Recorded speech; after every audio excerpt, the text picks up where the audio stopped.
وكاتداش ما مسجل. السلام عليكم. عليكم السلام ما مسجل. أم كاتد باشي مسلمان نية إما سلام من السلام عليكم ورحمة الله وبركاته. خوات زاد هذا ما مسجل. السلام عليكم. عليك السلام شاوكم. ما مسجل أزانم دمك الله بتكدوتو هيلاق ويتولش رسالة بس زور حزقم تيب كريمة وصا. أيواني هل بيكنم بخوا هل بيكنم إن شاء الله ما مسجل. والله من راستي بويك برسالك يعني قصية كما قد لكات نقد بيتي إن شاء الله. المو ما مسجل يعني شون بلي خوي جورا ما مسا لوتيهم أوي خوي جورا من دسي بوبرم ما وصابو من نابه تيجي ما وصا بس ما وصا چەند ساڵی چەند ساڵی 2009 ما وصا 4 سالم ئەی قوربانت بم کرە من 14 بابە دۆستکەم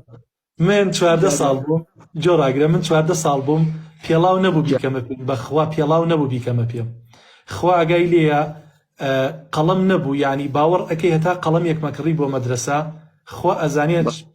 چەنێ ئەگریان بە دیار دایکمەوە هەتا قەڵەمێکم بۆ بکڕێ ڕەحنە نەبوو لەسەری دابنیشی باشە بەڵێ بۆیە یعنی باوەڕی هەتا بوو مەزەلامش پاسکیلێک نەبوو بیکڕم ئیتر تۆت نازانم ماشاءالله ئیسا هەست دەکەم ئێستا ئەوەتا مۆبایلت پێیە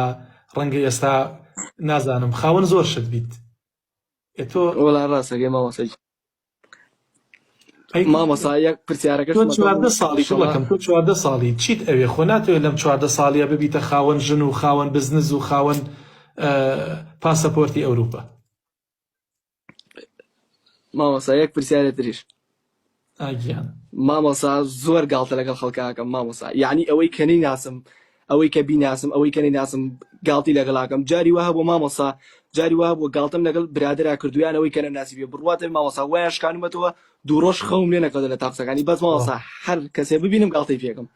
بەس گاڵتەکردن گاڵتە پێکردنیش نا گاڵتەکردن لەگەڵی تێگەی مامۆسا لە کۆناوتویانە هەر کەسێک زۆر سوعبەت کات سووکە بێت هەر کەسێک زۆر بڵێ هەڵە ئەکات بۆیە کاتێ سوعبەت و گاڵتە خۆشە بکرێ لەگەڵ کێیە لەگەڵ ئەو کەسەیە کە لێی ڕائەبینی کە ڕەفیقی خۆتە بۆیە تا ئەتوانی بەرامبەر بەو کەسانی کە نایان ناسی بێدەنگی هەڵبژێرە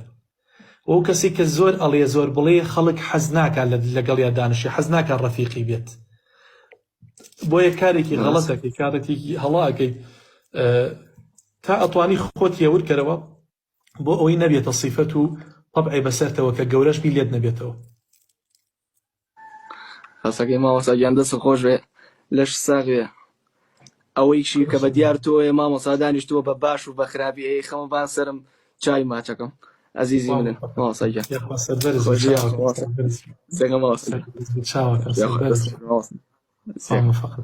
سلام عليكم.